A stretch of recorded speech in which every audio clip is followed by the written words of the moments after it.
Hola, un gusto estar nuevamente con cada uno de ustedes que nos miran y que nos siguen en nuestros programas.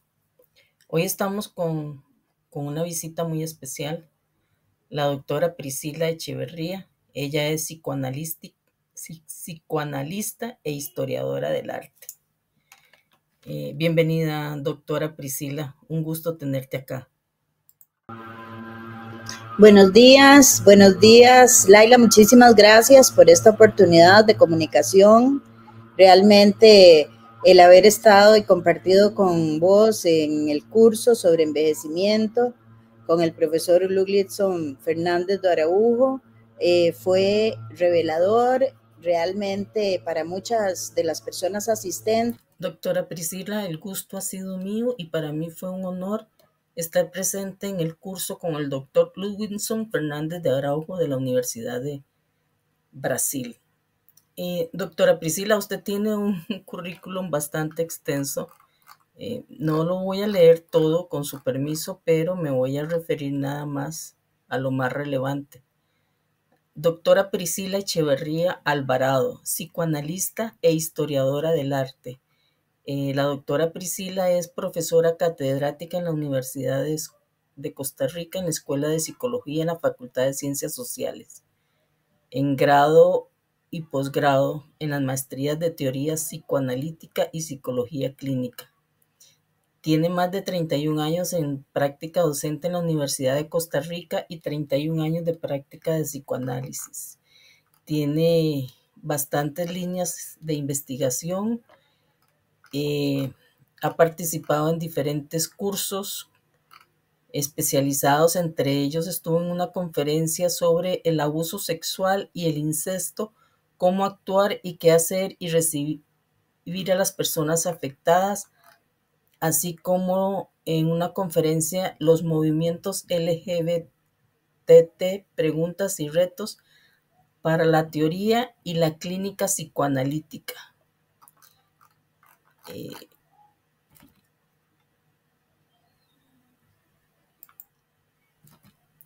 Doctora Priscila, creo que a mí y a usted nos tocó vivir cambios generacionales, cambios tecnológicos en los años 70 y 80. Muchos cambios eh, al día de hoy que nos ha tocado vivir privilegiados. Hemos sido privilegiadas porque hemos vivido en diferentes épocas. Y usted como profesional que trabaja con adultos mayores LGBTIQ+, ¿cómo describe el impacto de la discriminación y la invisibilidad que este colectivo enfrentó en décadas pasadas, particularmente en los años 70 y 80, en su salud mental y bienestar emocional hoy en día? Bueno, con respecto a esa pregunta, lógicamente, esta invisibilización tiene consecuencias posteriores, tiene consecuencias para siempre, digamos, en el sentido de que implica el no reconocimiento, implica una dificultad para sostenerse en el ser, quién soy yo, presentarse como verdaderamente la persona es, frente a todo el mundo, a mi amistades, la familia, etcétera. Y particularmente, yo pienso en cosas como que todavía se dan. Yo creo que todavía hay repulsión cuando, o por lo menos reacciones de repulsión cuando las personas ven a unas personas transexuales besándose en la calle o de la mano, o a personas gays también. Y creo que y todavía hay sitios donde se dice explícitamente que no se permiten escenas amorosas de esta comunidad, en miembros de esta comunidad. Entonces, en realidad, esta invisibilización siempre deja huellas, siempre deja consecuencias porque tiene que ver con la identidad propia. Entonces, claro, fue una época muy dura y yo recuerdo particularmente lo que siguió, que fueron las redadas, las famosas redadas a las salas de masajes, no sé si recuerda, Laila, esas que fueron muy encarnizadas. Bueno, Sí, que para eso sí eran visibles, digamos, para la como, policía, para los mecanismos de control de la sociedad, ahí sí las personas de la comunidad eran visibles, pero eran visibles precisamente para reprimirles.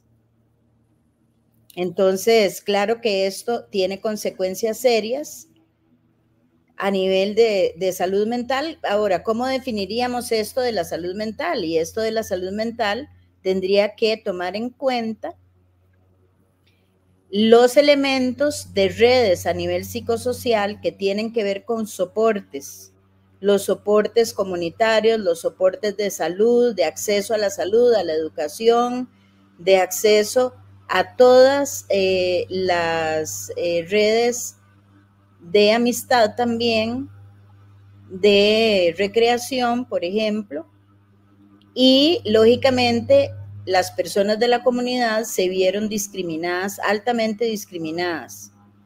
En estos momentos podemos pensar que hemos avanzado, pero aún falta mucho por recorrer y tal como lo vimos en las discusiones que hemos tenido durante ese fin de semana antepasado, falta muchísimo porque las personas de la comunidad están siendo discriminadas a nivel, en muchos niveles. Uno es al nivel de salud, de educación. Baste ver cuántas personas de la comunidad logran estudiar, logran hacer estudios universitarios, por ejemplo, logran sacar doctorados, maestrías, y realmente todavía vemos que falta mucho por caminar. Sobre todo a nivel de políticas públicas. A nivel de Priscila, políticas públicas estamos mal. okay, hablaste sobre redadas y una época, yo era en una etapa donde no tenía reconocimiento de mi identidad. Estaba lejos de eso realmente y también creo que fuiste partícipe de que se nos decía en esa época que ser lesbiana o ser gay o ser transexual era lo peor que podía existir, era la peor arrebación. Y qué tanto eso nos marcó a nosotros como personas. Si al recuerdo que en esa época sí tengo recuerdos de personas que ya eran visibles, medianamente visibles, ¿verdad? Que conocíamos que tenían, viven fuera, por así decirlo, dentro del closet, ¿verdad? Sí, Entonces, ¿qué tanto ha marcado eso en sí, ese muchísimo, muchísimo. comportamiento, Sí, esa represión realmente que se ejerció. El asunto es que esto tiene un impacto en, en muchas áreas. Por ejemplo, está el asunto de la culpa. Yo sé de personas, incluso en el curso se habló de eso, de personas que fueron reprimidas hasta con exorcismos, por ejemplo, por parte de familias que llevaban a sus hijos e hijas a sacerdotes o pastores que entonces procedían a hacerles exorcismos. Esto es sumamente violento, o sea, la violencia ejercida fue muchísima. Y el problema de la violencia es que la violencia se aloja al interior del sujeto. Y esto crea dos cosas, o una reproducción de la violencia o mucha culpa. Y yo veo que en general en las personas de la comunidad arrastraron muchísima culpa, muchísimo sentimiento de culpabilidad. Lo digo porque trabajando yo a nivel psicoanalítico propiamente con personas de la comunidad, uno de los temas es precisamente esta culpa que emerge. que hay que saldar, esa culpa hay que saldarla porque carcome al sujeto. Entonces, por un lado eso, y esa culpa además muchas veces se sintomatiza, o sea, se hace síntoma físico, entonces se enferma físicamente incluso, de tal manera de que no solamente es algo que acontece a nivel puramente intrapsíquico, sino que también implica no solamente el cuerpo, el manejo del cuerpo, sino también que se va a situar en las relaciones afectivas. Va a tener un impacto en las relaciones afectivas. Entonces, la capacidad del sujeto de poder vincularse sanamente con otras personas, etcétera, se puede ver afectada por esto, por esta cadena, digamos, que se arrastra como un fardo pesado. La cuestión de la salud mental tiene que ver también con estas redes afectivas. Entonces, la violencia ejercida es una violencia que se viene a depositar en el cuerpo y a hacer síntoma en el cuerpo, de tal manera de que podemos ver también mucha gente que ha sufrido mucho de diferentes cosas en el cuerpo, de diferentes síntomas en el cuerpo, y también que muchas veces ha tenido que inhibirse en las relaciones afectivas. O sea, que es un síntoma también, al final de cuentas, esta inhibición en las relaciones afectivas precisamente por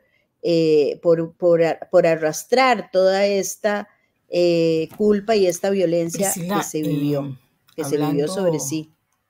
sobre ese salir del closet, sobre lo que las personas LGBT sufren, y muchas de ellas vienen de una época muy hermosa que se disfrutó plenamente y que si bien estuvo marcada por la represión, muchos anhelamos vivir y sentir nuevamente eso que experimentamos. Y esto no solo refiriéndonos a la comunidad LGBT, sino en general adultos mayores, a menudo se sienten atrapados en un capullo. Este cambio emocional y esta transición que muchos vivimos, basada en esos recuerdos nostálgicos de nuestra juventud, viene representando desafíos diarios que a veces nos limita en nuestro andar, en nuestro deseo de tener un estilo de vida diferente. Tú como profesional, como psicoterapeuta, ¿qué puedes reflexionar sobre esto y cómo nos enfrentamos en nuestra vida cotidiana con este tema?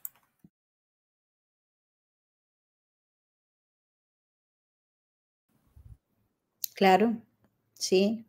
Sí, el asunto acá es que el reconocimiento es importante para cualquier persona, es muy importante y no todo mundo, incluso ya adulta mayor, ha podido salir del closet. ¿Por qué? Por temor a decepcionar, por un temor muy fuerte a decepcionar a la familia, decepcionar a la viejita, a la mamá, decepcionar a los hermanos o porque directamente ya los mismos hermanos muchas veces les han advertido de muchas maneras, no necesariamente de una manera directa, a veces las comunicaciones son sutiles y las personas sufren encerradas en sí mismas, teniendo que ocultarse, teniendo que esconderse, y esto no es justo. Ahora, con esta cuestión de la añoranza de tiempos pasados, etcétera, sí, hay muchas veces una añoranza a tiempos que fueron más, entre comillas, revolucionarios, digamos, que hubo más reacción tal vez, y bueno, precisamente eso es lo que debe dejar un duelo de la juventud. El duelo de la juventud debe dejar esas ganas de seguir viviendo, esas ganas de seguir luchando, esas ganas de hacer lo que hay que hacer en este momento, que es abrirse espacio para para el reconocimiento, ya no solo de ser gay, lesbiana, etcétera, trans, etcétera, sino redes de apoyo requieren persona de más dinero mayor que necesita cosas diferentes que probablemente las personas jóvenes, porque envejecer es muy caro. Es muy caro. Este es un país en el que envejecer es carísimo. Qué difícil.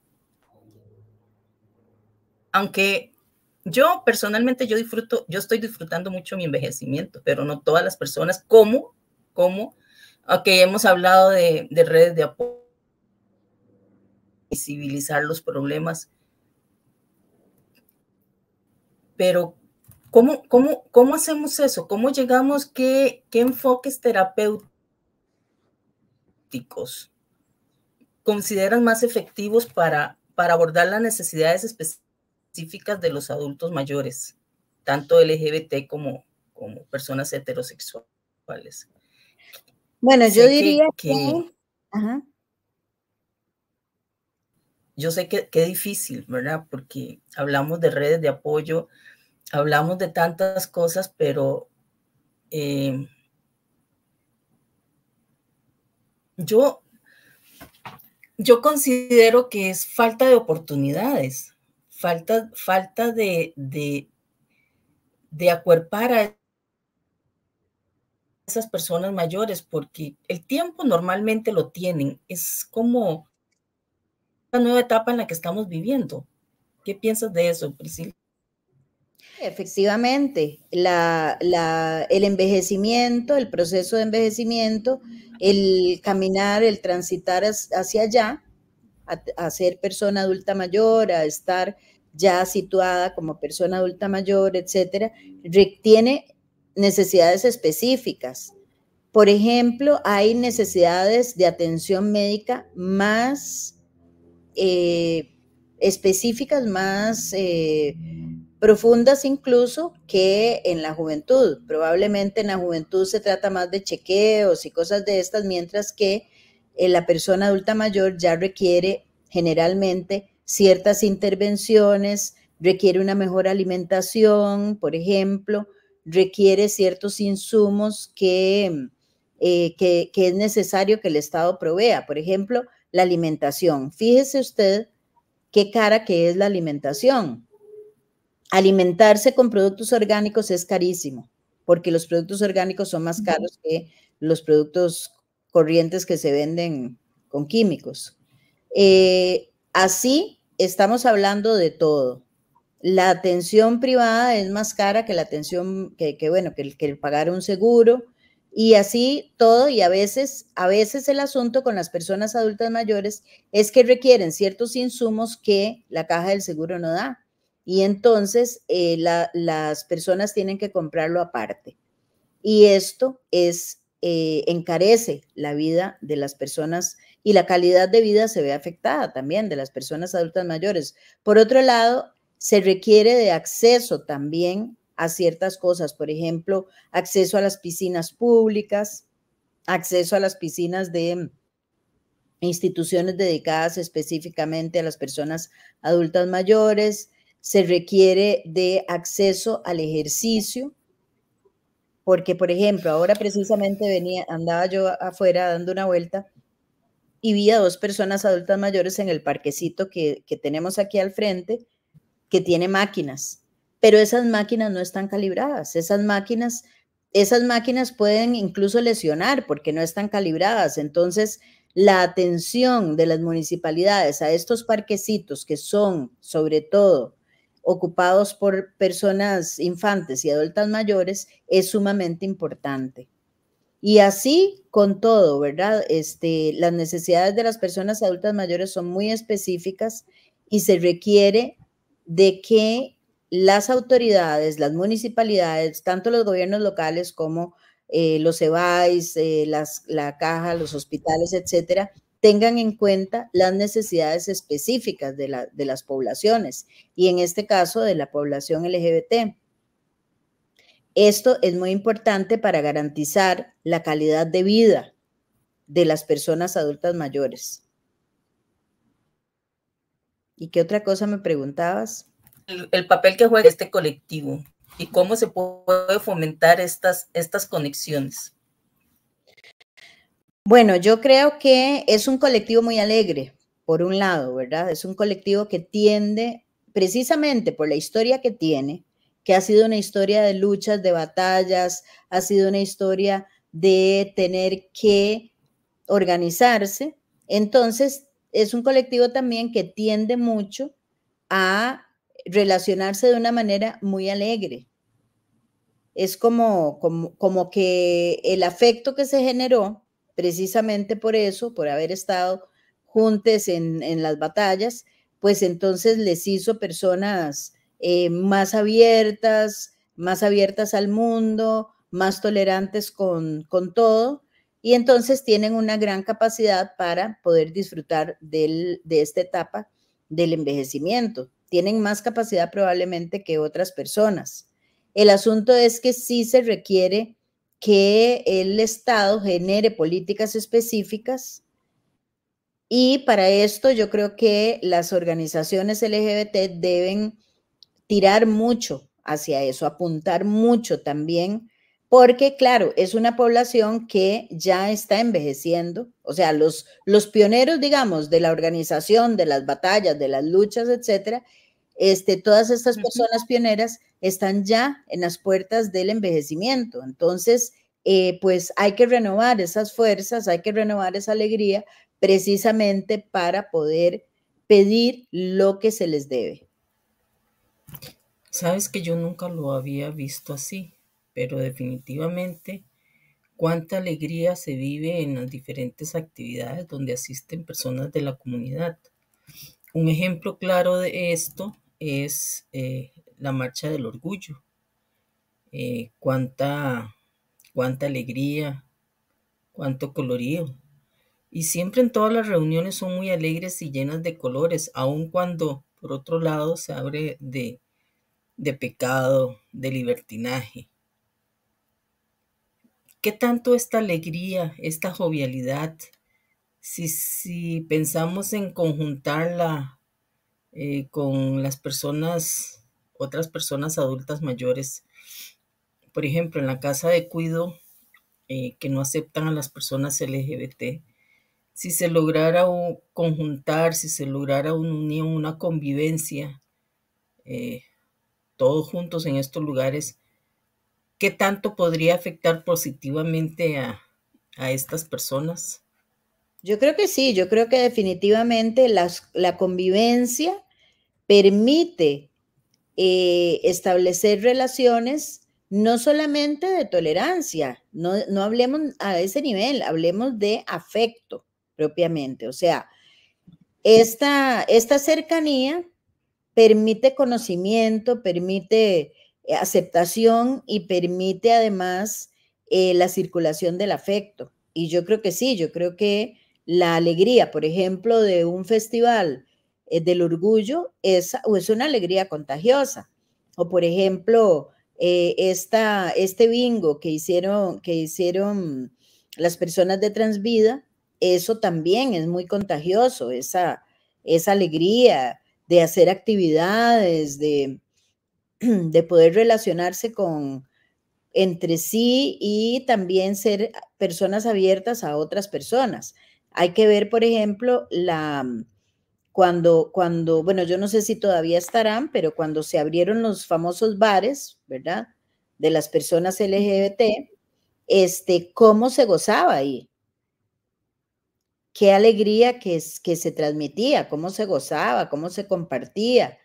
¿Cómo a partir de este fenómeno de los bares habría que investigarlo? Sería una investigación interesante porque realmente fueron gérmenes también de organización, esos lugares de reunión, de diversión, y fueron lugares, eso es un ejemplo realmente, es un ejemplo para todo el mundo, cómo a partir de lugares de reunión, de lugares para el gozo, para diversión propiamente, se podía generar la organización.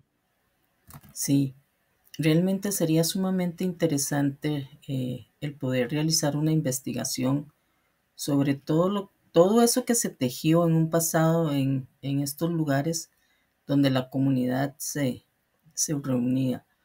Algunos de estos lugares han persistido en el transcurso de los años. Lugares como la Avispa, que no podemos dejar de hablar, de mencionarla porque la Avispa ha sido la Avispa. Y allí en ese lugar se siguen reuniendo muchas personas adultas mayores, pero así como muchos todavía les gusta ir, igualmente hay personas que no soportan ir a esos lugares, ya sea por el ruido que les molesta o porque se sienten discriminados o hechos a un lado por los jóvenes, porque se tiene la idea de que estos lugares es solo para jóvenes. Pero estos lugares vienen a ser parte de las redes de apoyo que tanto se necesita, lugares donde se puede convivir, se puede socializar y que ha sido lugares donde mucha gente ha encontrado un espacio seguro, donde ha logrado eh, quitar o eliminar esa soledad que caracteriza a las personas mayores y esto ha sido parte de su sanidad. Es indispensable que seamos más visibles, que cada uno de nosotros pueda ser la persona que deseamos ser.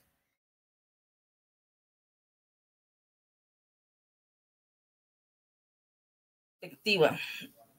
¿Qué cambios en políticas públicas? Disfrutar ya hablaste de algunos, su adultez, ¿verdad?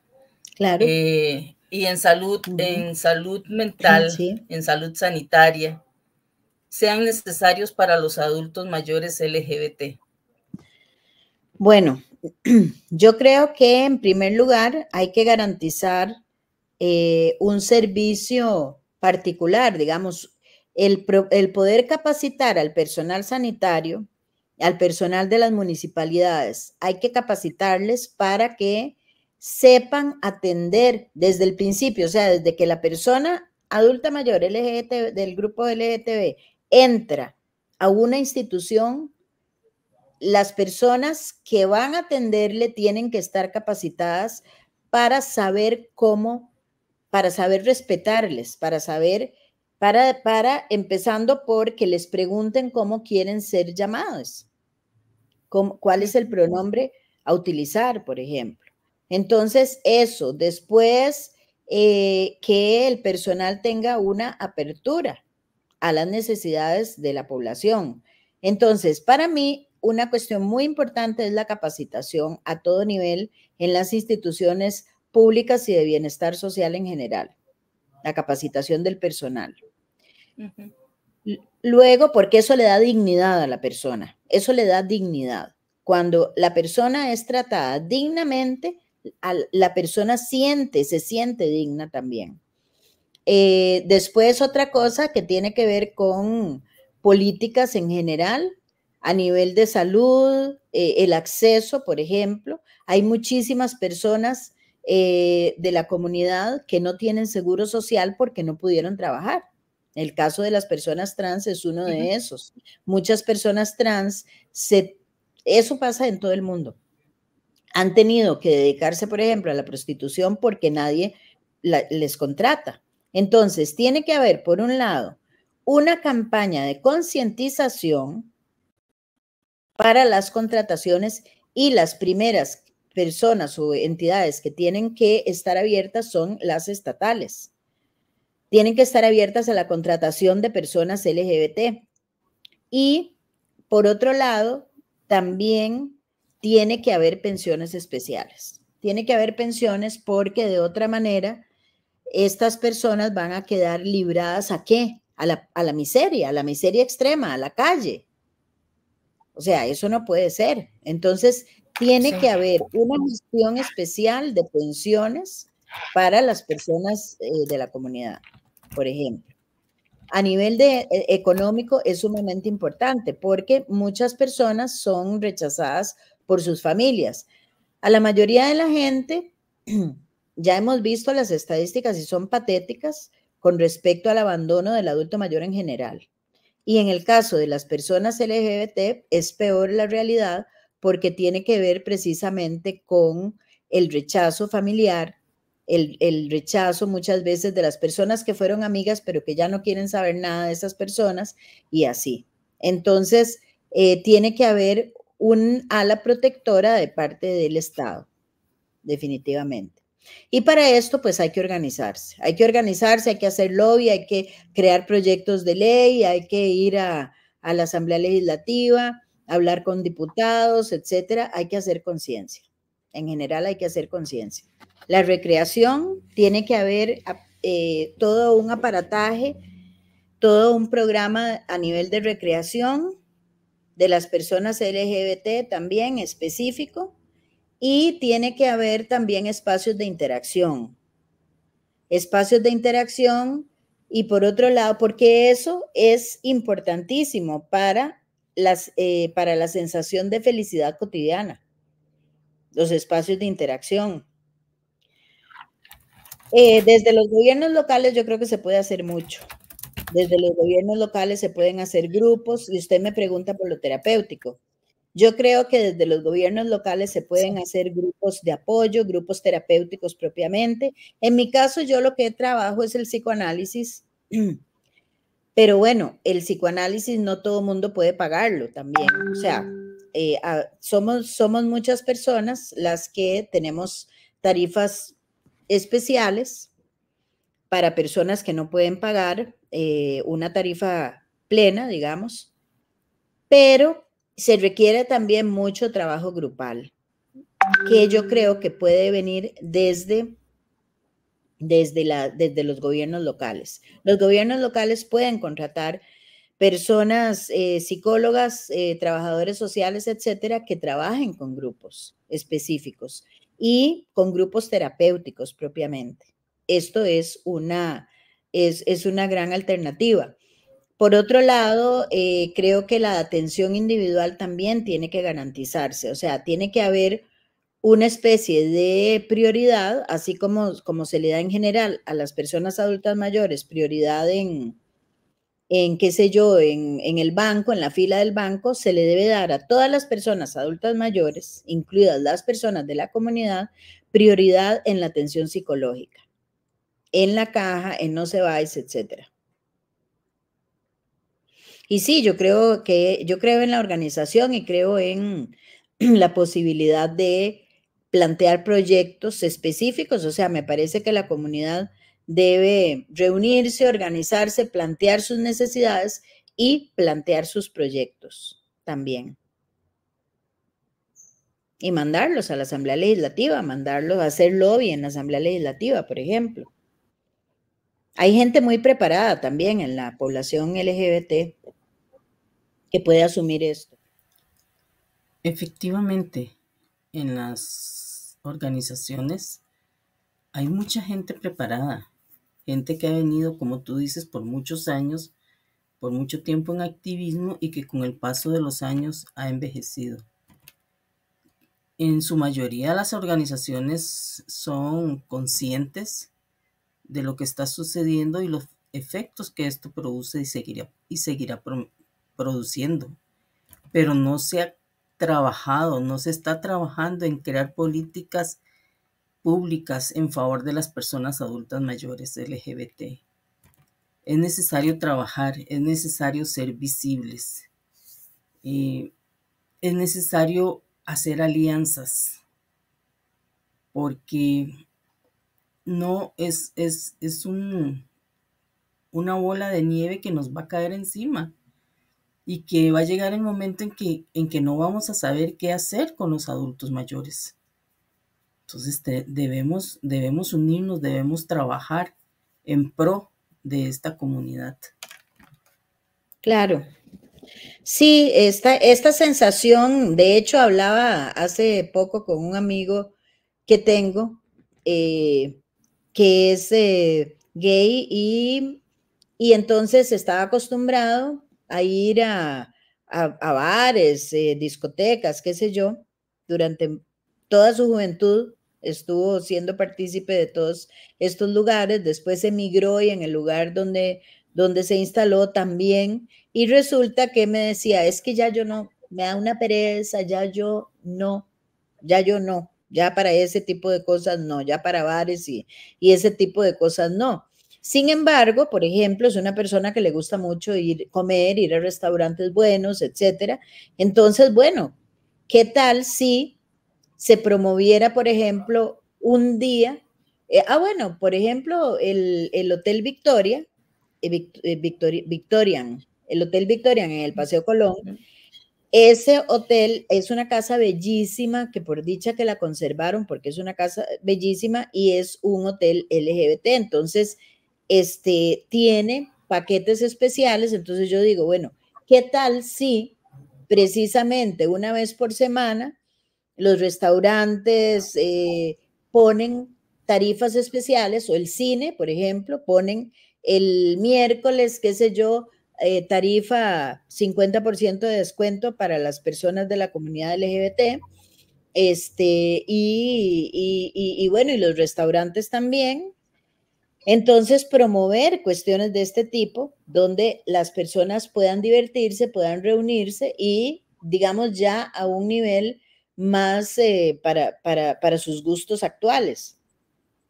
Entonces, bueno, ¿qué cuesta hacer una pequeña encuesta, por ejemplo, de cómo le gustaría a la población LGBT pasar el tiempo libre? ¿Cómo se divertiría? ¿Haciendo qué? Y hacer programas de este tipo no es difícil. Eso se puede lograr con los gobiernos locales, por ejemplo. Ahora la Municipalidad de San José pareciera estar muy activa con este nuevo alcalde. Entonces, bueno, ¿qué cuesta también hablar con este señor para crear un plan piloto que se pueda reproducir en todas las municipalidades del país? Hay muchas cosas que se pueden hacer, hay muchísimas cosas, y en realidad son cosas que requieren de muy poco tiempo, papeleo y demás. Hacer una encuesta no es nada del otro mundo. Esas son unas ideas excelentes, Priscila, y que pueden aplicarse perfectamente para crear espacios seguros, redes de apoyo y crear alianzas para trabajar en pro de la comunidad de adultos mayores LGBT.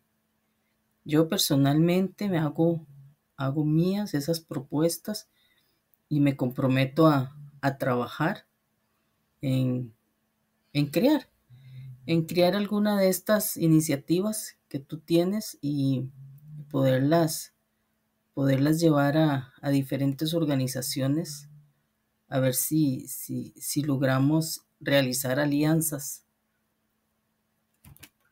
En los locales se puede promover la educación, por ejemplo. Nosotros aquí en Santana Sí. tenemos un centro cultural que es una maravilla. ¿Por qué no crear actividades específicas para la población LGBT madura? Qué sé yo, yoga para personas LGBT maduras. Estas cosas son fáciles de lograr. No requieren tampoco presupuestos extremos ni nada de eso. Okay. Yo creo que lo que hay que hacer es... Doctora Priscila, yo espero que esta sea la primera de muchas oportunidades donde podamos compartir y espero que las futuras sean para dar a conocer parte de estos proyectos y que podamos materializarlos. Muchas gracias por esta oportunidad de compartir este ratito, ese cúmulo de experiencia que tienes. Muchas gracias a vos, Laila, muchas gracias por la oportunidad de hablar y de compartir un rato.